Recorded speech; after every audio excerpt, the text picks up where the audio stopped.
Good morning, St. Peter's. It's so lovely to be with you in this way. I wish we could actually be together and see each other and hug each other, but that will happen soon. In the meantime, I feel really privileged to be able to share a few thoughts with you from the scriptures. We're going to start in the book of Mark, chapter 14. If you've got a Bible, grab it and follow along. It's always a good idea. I'm going to read Mark 14, verses 1 through 9. Now the Passover and the Feast of Unleavened Bread were only 2 days away, and the chief priests and the teachers of the law were looking for some sly way to arrest Jesus and kill him. But not during the feast, they said, or the people may riot. While he was in Bethany, reclining at the table in the home of a man known as Simon the leper, a woman came with an alabaster jar of very expensive perfume made of pure nard. She broke the jar and poured the perfume on his head. Some of those present were saying indignantly to one another, "Why this waste of perfume? It could have been sold for more than a year's wages and the money given to the poor." And they rebuked her harshly. "Leave her alone," Jesus said. "Why are you bothering her? She's done a beautiful thing for me. The poor you will always have with you, and you can help them anytime you want. But you will not always have me." She did what she could. She poured perfume on my body beforehand to prepare for my burial.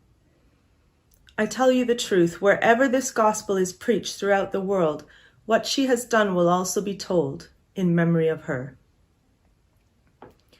I love this story. It's one of my favorite stories in the Bible, and I think it's one of the most beautiful interactions between Jesus and another person. It's a story of a woman coming just as she is and pouring out all that she has in love for Jesus. It's a story of extravagant adoration, of shame turned to honor, and brokenness made glorious. Because that's how Jesus always does it. This is an ancient story, but it's also a true one. And it's a story I've seen repeated over and over again in my life and in the lives of people that I've known. Each of the 4 gospel accounts of Jesus' life contain a tale of a woman coming to Jesus with perfume and with tears. People who've done a lot more studying than I have can't quite agree on whether it's the same woman in the story or if it's many encounters. I'm not sure that really matters at the end of the day. What I think does matter is this: her story was important enough for each of the gospel writers to write about her.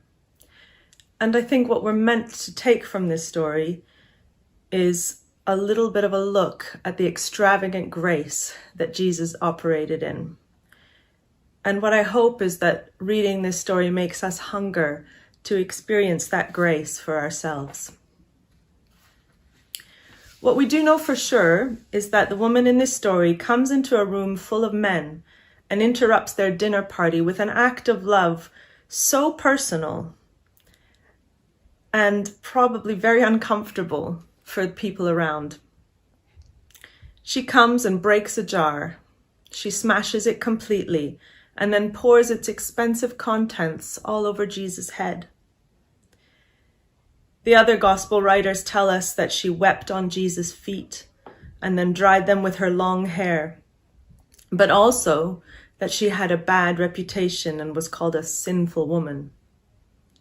Still, she came and she touched Jesus, pouring perfume on his body and opening herself, her true inner self, fully to him. The well-brought-up religious people in the room, they were repulsed both by who she was and what she was doing, and they rebuked her harshly.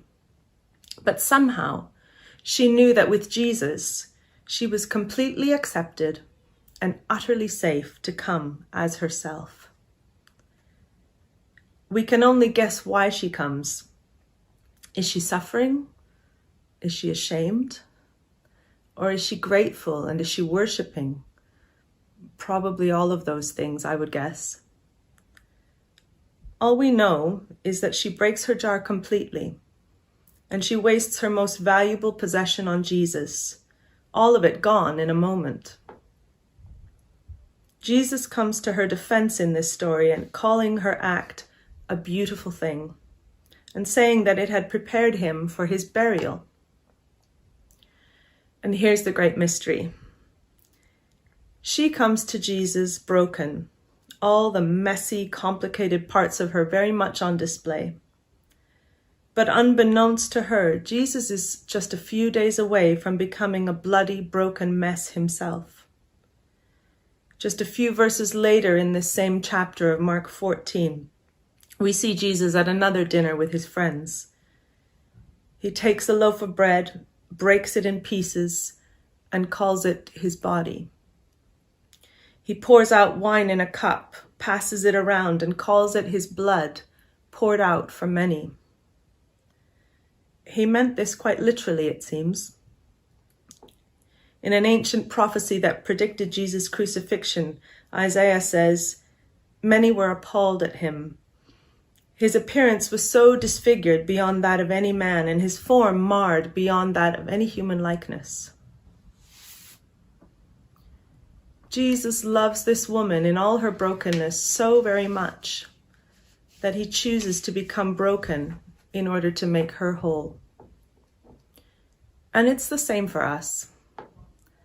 The bloody death of Jesus that we've just celebrated, that humbling of himself, that becoming like us in every way, that unheard of love. This is what puts the pieces of our hearts and lives together and transforms us into radiant and beloved sons and daughters of God. What is the brokenness that you and I carry around with us? We all have wounded parts of our souls, and we know them because they make a mess of our lives. They ruin our relationships.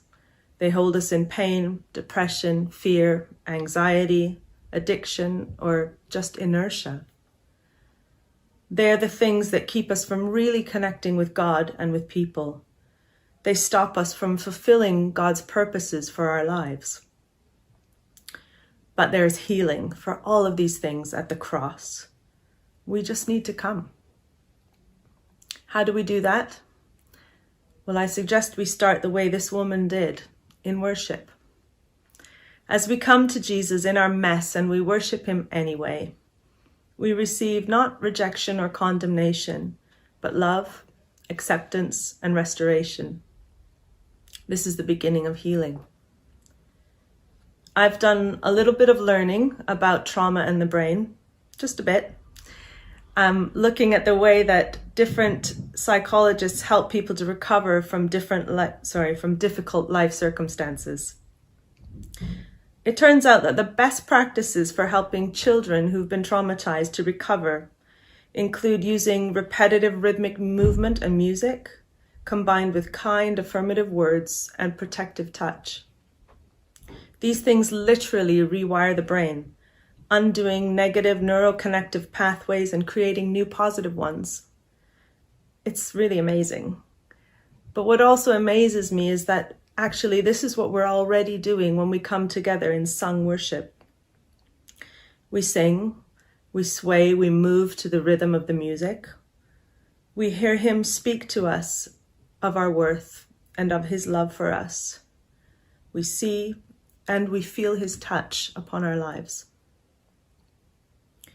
I worked in Asia for many years with Jackie Pullinger, and this was always one of Jackie's very deep beliefs, even before we knew some of this science. And that's that we are changed and healed as we spend time worshiping Jesus. And so, as communities of people in transformation, where I was living in Asia, we sang together a lot. And it was true. As we did that, we all got healed and changed by Jesus during those times, myself included. When we come to Jesus with the broken pieces of our lives and hearts, he heals them, always. Because he was broken to pieces for us.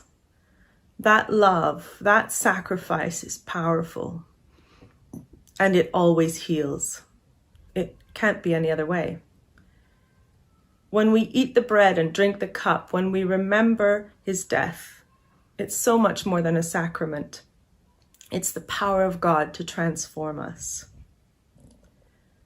I think we end up looking a little bit like what's written in 2 Corinthians 4, 6-10. And I'll just read it now.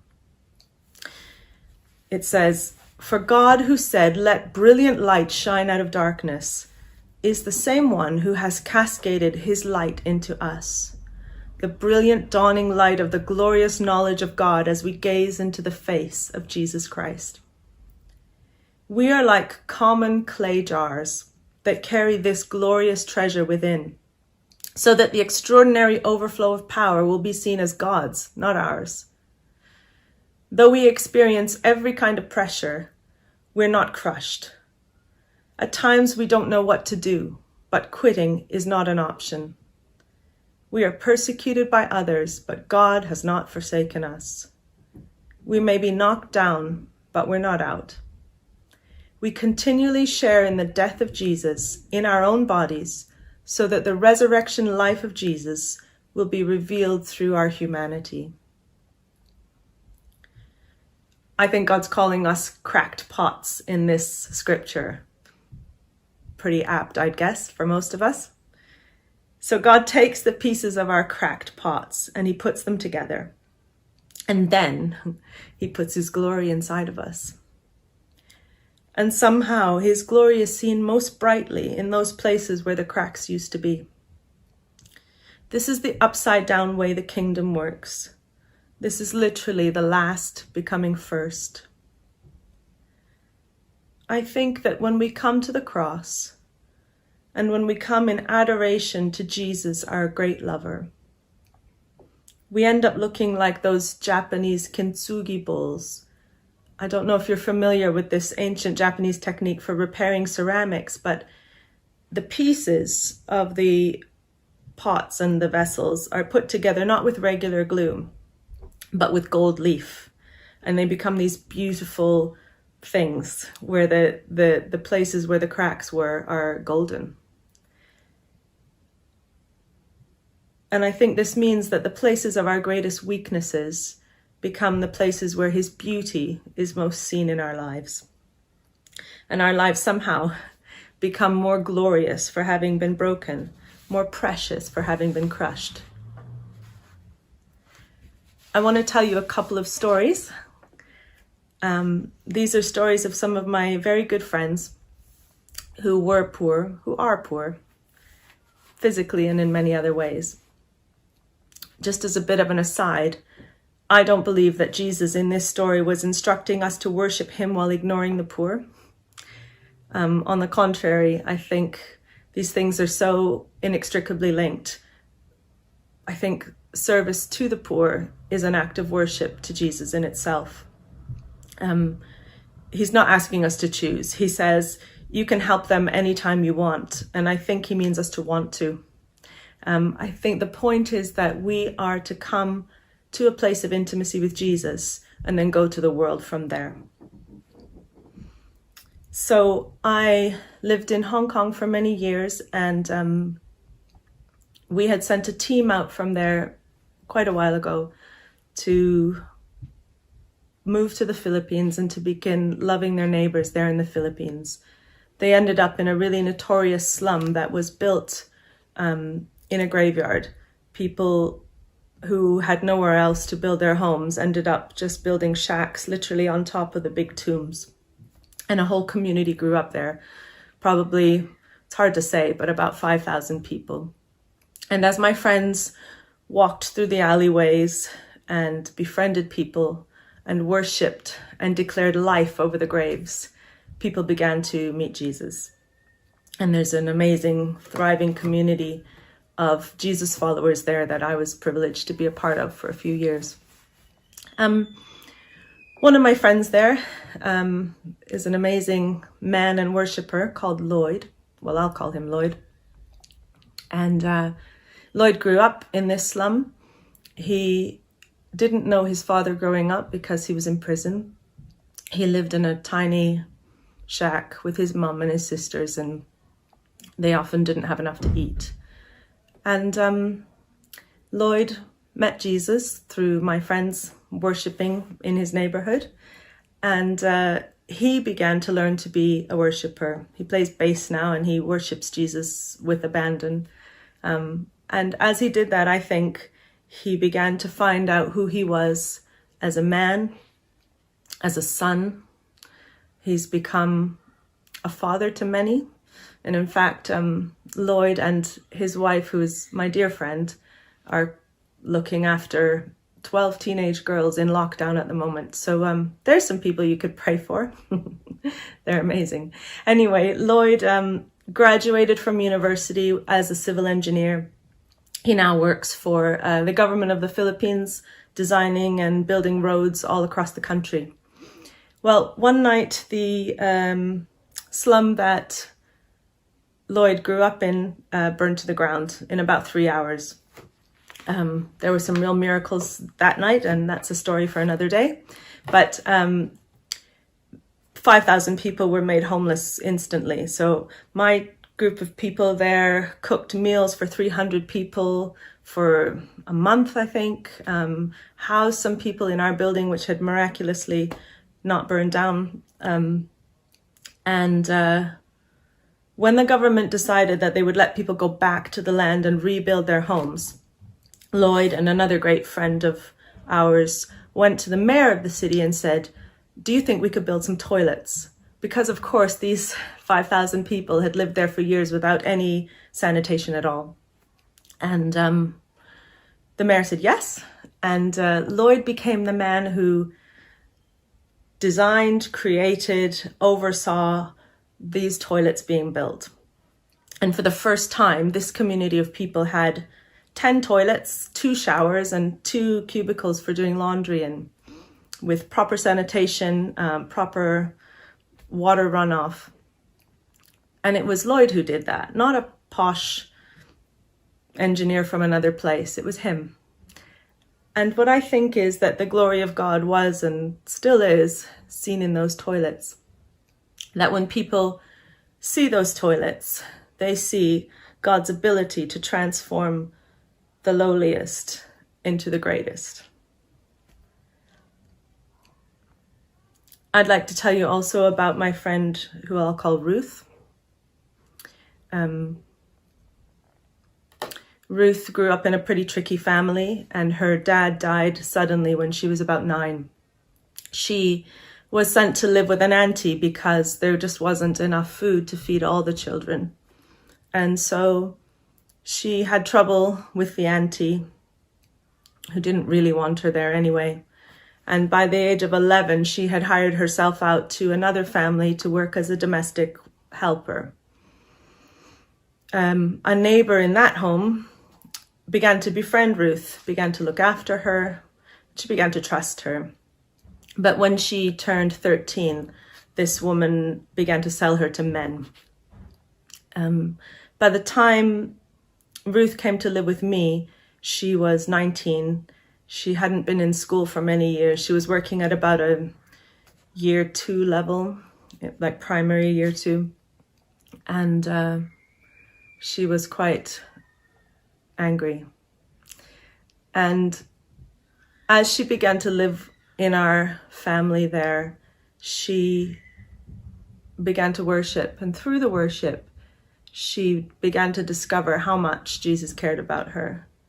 That he was comfortable with who she was, that he was comfortable with her being angry, that she was infinitely more loved and prized than she could imagine. And there began to be transformation in her life. She studied school, and as of now, I believe she's working at year 2 secondary school level. So she's really persevered and pushed through, and amazing. Anyway, there came a time in Ruth's life where she had to go to court to face her trafficker. And she was being asked to decide whether she would accept a plea bargain, which meant that the woman's sentence would be reduced. We realized that this was really Ruth's decision to make, not anyone else's. And so she began to pray about it. And as she prayed, she saw a picture of herself tied to this woman. And Jesus said to her, until you forgive her, you will always be attached to her. And so we went to court, and Ruth faced this woman, and she said to her, what you've done to me has hurt me deeply, but I forgive you, and I accept your plea bargain for a reduced sentence. And the woman, who up till that point was not pleading guilty and was very hostile, the woman knelt in front of her and wept and asked her forgiveness. And I think everyone in that courtroom that day saw God's glory. It was only Jesus who could have given my friend Ruth the ability to love and to forgive as she had been loved and forgiven. The last story I'll tell you is about my friend Shelley. Shelley, the first time I met her, she was 14. She wouldn't look me in the eye. She didn't speak a word in the entire hour and a half that we spent with her and her family. She was depressed and had dropped out of school. And so she came to live with us. And what we found as we began to unravel her story a little bit, it was quite similar to Ruth's, in that a relative had deceived her and had sold her to some Western tourists. Same kind of process happened with Shelley as she worshipped, as she began to find her identity as a beloved daughter of the Father. She became this really chatty, really funny, dancing teenager. And she was just a delight to be around. Lots of great things happened. Anyway, Shelley was sent out on a team because there had been a huge typhoon that had ravaged the northern part of the island where we were living. And again, thousands of people lost their homes. So an amazing friend of mine took Shelley up to the north of the island, and they began to just explore the area. They began to visit people, to bring food to people, to pray for people, to cry with people. And on their wanderings, they met an old lady who'd lost her home, and she said, my knees are really, really painful. So Shelley placed her hands on the woman's knees, and she began to pray that their knees would be healed. As she prayed, the woman shouted out and just said, I can see. And no one knew that she had been blind in one eye. And they did all the tests, and she could start saying, oh, you're wearing a purple shirt. And, all her relatives around and her neighbors were just shocked, as was Shelley and the others on the team with her. But I mean, how glorious that this 14-year-old girl who couldn't make eye contact with someone becomes the vehicle through which God lets an old lady know that her blind eye matters to him. This is the kind of thing I've seen over and over again, and the kind of thing which I think we as a community in Brockley and Southeast London and wherever we are will begin to see as well as we press into Jesus. So I want to invite us to come today, like that woman in the story, and just pour our love and adoration on Jesus. He's so worthy of it anyway. That's why we worship, really. But what that woman found, and I think what we will find, is that as we come and worship him, we will be healed, we will be honored by Jesus, we will be restored. And I'd love to invite us to pursue this as a lifestyle, not just coming together to sing on Sundays, but every day. If you don't know where to start with this, please don't panic. The beautiful thing is that in this story, Jesus said about the woman, she did what she could. And that seems to be enough for him. So let's do what we can.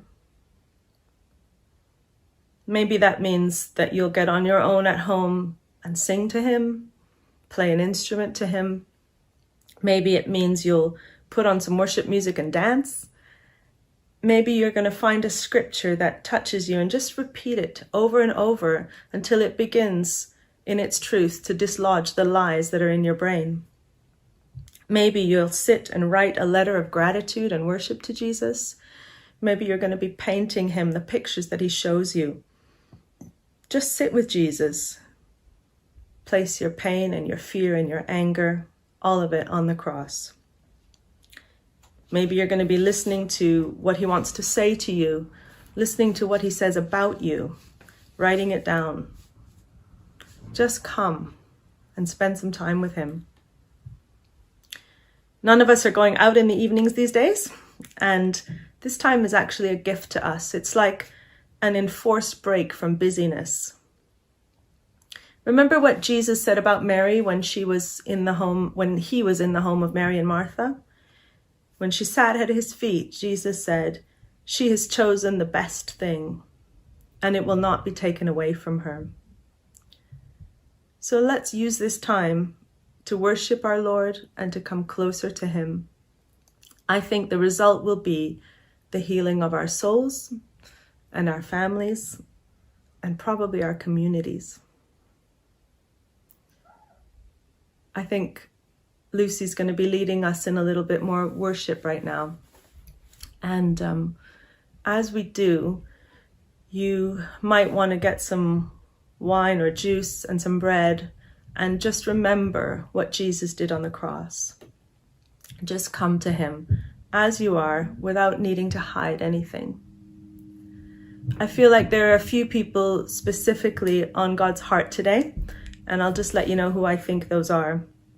But some of us have been avoiding God because we feel too broken to ever be acceptable to him. That's not true. So just come to him now, just with all of the mess. I think there are other people who know they're a mess and who've been trying to break out of it and been unable so far. Just keep coming to him. Just keep coming to him with that. Some of us have been striving really hard to get life right. And I feel like especially our spiritual lives or our Christian life. And God just looks at you and he's so pleased that you've done what you can. He's just so pleased with you.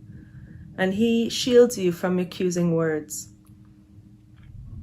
I think God's also really giving a gift of joy this morning. And that's joy in being really sure that he is God and he's good. So come and receive that as well. A belief in the goodness of God. It's a choice. But make that choice to come to him and to worship him in that. I think some of you, as you heard some of my stories, you know that God has put it in your heart to care for the poor, but you have no idea where to start. Come to him with that as well, and let him start to show you the little things that you can start to do. And some of you in that are feeling really restricted by life circumstances. For example, you may be a mum looking after young children in this season. But I think God's inviting you just to become a worshiper in the secret place, and that's really powerful for changing the world. Yeah. So let's just keep worshiping and keep coming to Jesus